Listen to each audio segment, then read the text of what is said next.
Hi, join me, Pastor Dr. Mrs. Julie Onoviona, your relationship coach, as I bring to you relationship and marriage solutions. There was a question that came in, and the question was, a woman claimed they'd be having missionary style with the husband. And during their sexual intercourse, she told the husband, "Can't we have it this time?" And the husband said, "You are a harlot. How did you get to know this?" A pastor. Is it wrong for pastors to discuss sex? And why is it that the church is running away from this issue that is destroying homes? Okay, let me start from a younger perspective and probably move on to daddy's perspective. I think a lot of the problem dwells with the individual. A lot of pastors will probably have low sexual self-esteem, and because of that, they will not be able to discuss the matter. Look at someone like Pastor now. He's able to happily discuss his experience because he's self-aware or self-confident. He's able to perform, right? Because he tested it. So he's able to perform. So for a lot of men, that self-awareness carries over to when they become pastor. So if a pastor believes that, I'm inadequate in that department, he may not want to be discussing it publicly. And it's a problem in the church. Because if you look through the whole Songs of Solomon in the Bible, he's describing things that you would almost call pornography in today's world. Describing how you should suck the breast of your wife, you should be satisfied with it. Even David was once saying it, that you should rejoice with the wife of your youth, let her breast satisfy thee. You understand? So he's talking about all of these things. Even the Bible is not shy about discussing sex. So if there's shyness, it's not because it is biblical. It is because of the inadequacies of certain pastors. Because I have met pastors. There's a particular redeemed church I went, Graceland in Abuja here. And the way the pastor talked about sex that day, in fact, I'm sure that a lot of families would have gone home and learned one or two things. Imagine the last program, the last session of the family, that we had, couples dinner. A lot of the things that were said, a lot of couples would have. I noticed that some pastors were there, they were just struggling their shoulders, squeezing their face. To kiss their wives. It's a problem. Some of them have not even held their wives in the hand and looked their wives in the eyes in a very long time. And those things have a way of kindling or rekindling passion. Yes. So if pastors are having those kind of difficulty, doesn't mean that it is wrong. That's my own small boy perspective. Sir. As a pastor. I think we should encourage pastors to make deliberate efforts in organizing, family retreat, couples retreat, and it's not something you can have in the usual Sunday service setting, and it will go a long way in bringing harmony and reducing marital failure. Thank you, sir. Is it wrong to have different styles?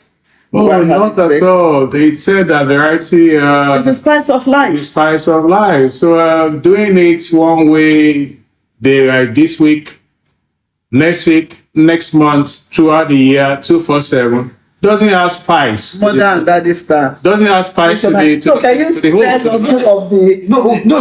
Okay, you should tell me. Tell us some of the styles. Yeah. The missionary style is the aside from the missionary style. Aside from that, there are other styles. Mention them. We all know about dogs, how they mate, dog style, and we all know the other things. On the table, it's your wife. You can hold the table while he stands. You can just say, honey, what is under that table there? And she bends down to pick it and she's really... Next thing, it's your wife, your husband. Oh, she's in the kitchen. She's in the kitchen where you are doing one or two things. She just comes from the back. Oh, she's in bathroom having a bath in the morning. That acts excitement. But at the end of the day, sir, I think that the ultimate thing will be that the wife and the husband or the couple should understand what positions they actually enjoy. I have come to find out that there are ladies who actually don't like doggy style for anything. They don't like doggy style for anything because perhaps, as men have long dicks and short dick, that's how ladies have deep and shallow vagina.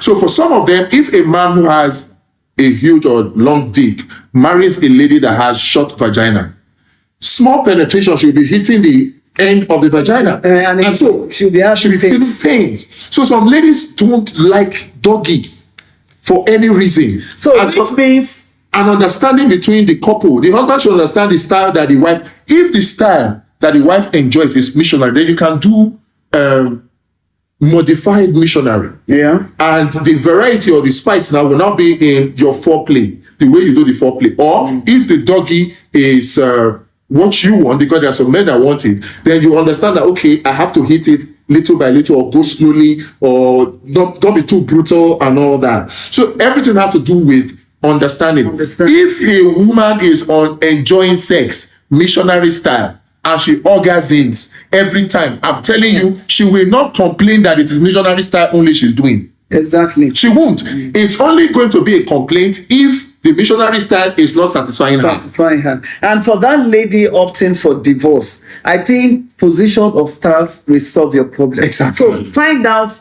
the different positions of different styles and say the one. Well, now since she said that the husband's dick is small. I don't know how small. Maybe 3 inches, because they said the average dick size is about 5-6 inches. All right. So if the husband's dick is 3 inches, do we have sizes like that? 3 inches? Yes. There are men that have 3 inches. Yes. Some can have 4 inches. Right. So if your husband's dick is about 4 inches, right, there's still a whole lot that 4 inches can do. If you are doing missionary and you're making sure that the dick is rubbing against the clitoris as it's thrusting, then you won't have issues. So it's a question of understanding.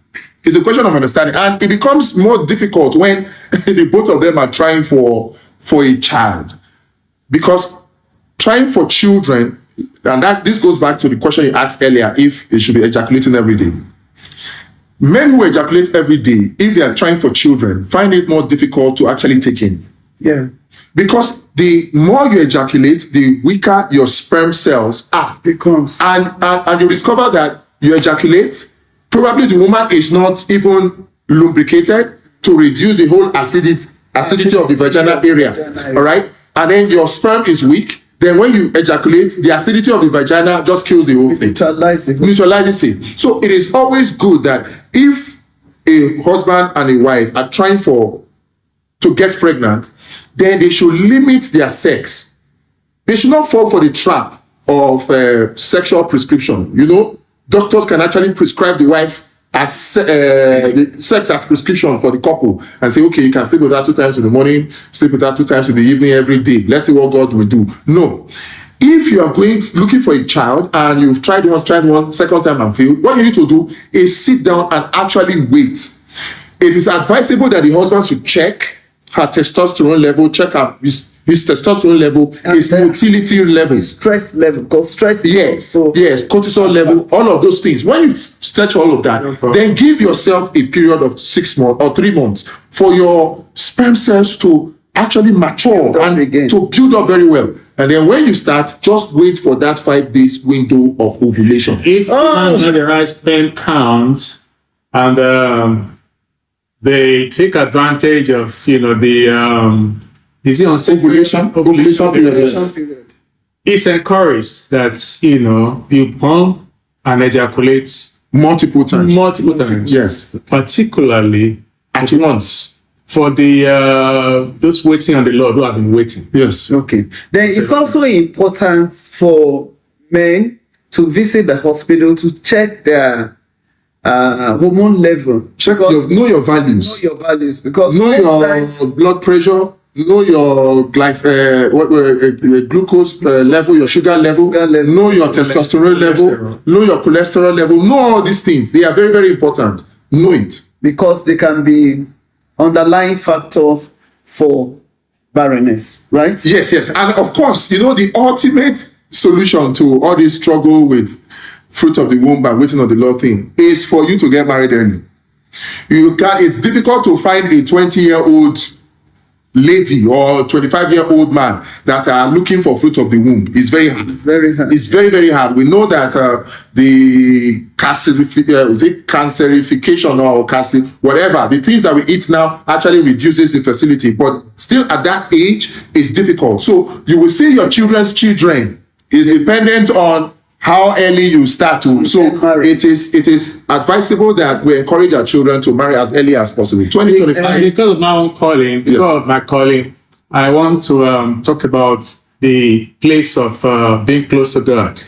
Sorry, before you go there, I just want to add that fertility rates decreases with age. Yes. So it is always advisable for young men and young women to marry from the age of 24 to 28. Yes. At that time, your fertility rate is very, very high. But by the time you start climbing to 32, 40, that is when it becomes difficult. Yes. And the issue of barrenness starts setting in. So please, let's make good use of our time. And for the ladies, be morally build yourself morally, all the values you need to have, so that a man will acknowledge your good acts. Start learning them, learn how to cook, learn how to be well mannered, and you can be sure that this year you will have the bone of your bone. God bless. Okay, continue. In all of this, please, the God factor should not be relegated in all of this. God factor, whatever you're doing, and if God is not there, you're just wasting your time. It's also a problem in the society that in any relationship where children have not been welcome to homes, it is always blamed on the woman. The issue of barrenness. Barrenness in relationship. Should the woman be blamed? I want to hear your thoughts. I also remember I had to wait for 12 good years after marriage, trusting God for the fruit of the womb. And those period was not easy at all. It was a trying moment. Everywhere I went, they put a label of barrenness. And people the society tend to know more about me so that they could use it to hurt my feelings. That is how the African setup sees barrenness. It is always blamed on the woman. Should it be so? Well, Mr. Ben. The whole issue of barrenness is more on the man than on the woman. But the society doesn't see it like that. Exactly. It's more on the man than on the woman, because if you check, and this is statistics now, if you go through surveys, studies that have been done, you find out that 70% of the time, the cause of delay, and I don't even call it barrenness, because a lot of these things that we call barrenness is actually a lot of misunderstanding. A lot of the delays actually come from the man, except for a situation whereby a woman has issues with her womb, or her womb has been removed. It is difficult to say that the woman is totally barren. Usually it is probably she has hormonal imbalance, and majorly, most of the time, and this links back to what I said earlier. When you have couples that are having frequent sex, the quality of sperm reduces. And when you now couple that with the fact that they are now looking to get pregnant, it becomes even a bigger problem, because the quality of the sperm has reduced. And no checks has been done to check for the motility. Motility is the speed at which the sperm to swim. Nothing has been done to do that. I did something once. Something happened that caused a miscarriage in for my wife. We renovated our home. So she was pregnant, about 8, 9, 10 weeks pregnant. So we're doing renovation. And after the renovation, they were doing the painting, and we were living inside the house and they were doing the painting. You know, you call people to come and paint. We didn't know that those paints could actually have very harmful effects on the pregnancy and even upon me as a man. So we did that, and then after we did that, we had this insecticide, this odorless insecticide in the house. And we're happy that there was no mosquito in the house, no ant, no cockroach, nothing. But we didn't know that it was actually affecting my wife, and that resulted into her miscarriage because it actually killed the fetus, and the fetus stopped growing at 13 weeks. Wow. So we had to do a D&C to evacuate that pregnancy. Now, come and get pregnant again became a problem. Because of the effect of all of these chemicals in the body, my motility rate had dropped. Motility rate that used to be like 80, 90, 95% had dropped to 40. Wow. Now, and funny enough, there are some doctors you go to, they'll tell you that, oh, it's okay, 40% is okay, 40% is okay. But it's okay if all other factors are equal. Because my wife was already tensed, she also had her own issues with her own hormonal imbalance. By the time you put these two together, we will just keep having sex, keep having sex. Sex became a chore. It became an activity that we were, in fact, nobody was looking to get aroused anymore. We're just hoping that, let's do this thing quick. In fact, they gave us advice then. We should put pillow under, she should carry her leg up so that the sperm will stay, and all manner of things. Not knowing that it was just over ejaculation that was my problem. Over ejaculation. So what we did when we went to, and that's what I discovered this, our family friend that was a doctor. She asked me to actually take some medications for a period of 12 weeks. 12 weeks. I didn't end up taking up to 12 weeks. I think by 6 weeks, my wife was already pregnant. But that delay, that withdrawal, we were waiting until the ovulation period, that fertile period. And that fertile period will have sex as many times as we can within that fertile period. And after that fertile period, no matter how horny I felt, except we will have sex and I will not ejaculate, which was when I started learning how to do sex transmutation. So did you hear that? Are you going through the waiting period? There is a solution for that. Yes. There is a solution. So what you need to do first is to go to the hospital for your medical statistics. Maybe it's just a hormonal problem that needs to be corrected. Or maybe you need to go through some pregnancy styles that will make the ovulation and the transmission to come up. Please do not lay all the blame at the doorstep of the woman. It's been also discovered that when a situation like waiting is on, most men don't like to go to the hospital with their wives. Yes, they are afraid. It is wrong. Yes, they are always afraid to go to the hospital. I remember during our waiting time, I went together. Everywhere I went, we all went together. And he did series of tests. I did series of tests until doctors declared one day and said, "Madam, the solution, the problem is with you. You don't have fallopian tubes. How can a woman be pregnant without fallopian tubes?" And that was when we further held on to God. God, you must do it. If you don't do it, we will not leave you alone. We've tried our best. Medical science have tried their best. They said there's no way. But you told us with you there is no impossibility. And God did it. Within a twinkle of an eye, a woman without fallopian tubes became pregnant. And today, I'm a mother of children. Are you still waiting?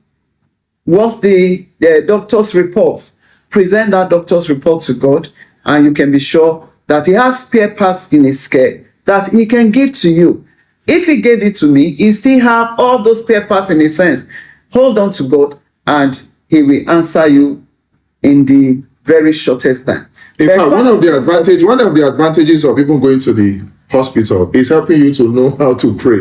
Because sometimes we just pray random. It's like somebody who is holding a machine gun. Yeah. He's just shooting it anyhow. He's not aiming anywhere. He will hardly get results. But when you actually go to do these tests, you know where the problem is, then you know where to pray. Where to pray, how to pray. Yes. And that's why the Bible says we pray amiss. Yes. When you don't know the condition of your body, then you may not know how to pray right. Well, that aside, see, there's so much opportunities for barren women or waiting families. Technology has gone beyond any woman being labeled a barren. In my old days, when we were waiting, technology had not invented or discovered all this IVF of a thing. So we were just hoping on medical tests and hoping on God. But now, even though it's God that gives children, but medical science has improved on so many areas where you can have children. IVF is there. You could go for IVF. And even if you say you don't have money for IVF, there are so many organizations that are there to assist those that are trusting God for the fruit of the womb, that are trusting God for children. You wonder when you hear a family just gave birth to 9 children, 12 children, triplets, quadruplets. It is because of technology. So don't keep on sitting down. And you can adopt.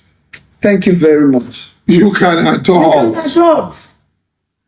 Adoption is still part of the technology we're saying. You can adopt. You can even do surrogacy. Except that surrogacy in this our community is not so well developed. So if you're going to do surrogacy, get someone to carry a pregnancy for you, you have to make sure you sign very serious documents, get your agreement right, so you avoid stories that touch later on, because we have seen situations whereby people actually do surrogacy and they come back to start claiming the child when they themselves now have issues later on in life, having children. You know, so that's why you have to make sure that all of the papers are properly signed and that you have a proper understanding with the person if you're going to do surrogacy. But it's not a problem. It's not a problem. It's something that you should explore. There's no reason whatsoever for anybody to be without child. You can adopt, you can do IVF, you can do surrogacy. And then if you even do all of these things that she's been talking about, that Daddy has been talking about, if you do a couple of those things, you will get pregnant even naturally. Naturally. Even if the woman has issues, even if the man has issues, once you know where the problems are, prayer is the key. Nothing prayer cannot do. And you know, the kind of lifestyle we also live can also cause delay in getting pregnant. Yeah. If all the food you eat are sugary food, carbohydrate, it can affect your hormonal level. So think of your lifestyle, the kind of lifestyle you have. Thank you very much. Yes. It's been a nice one. Nice.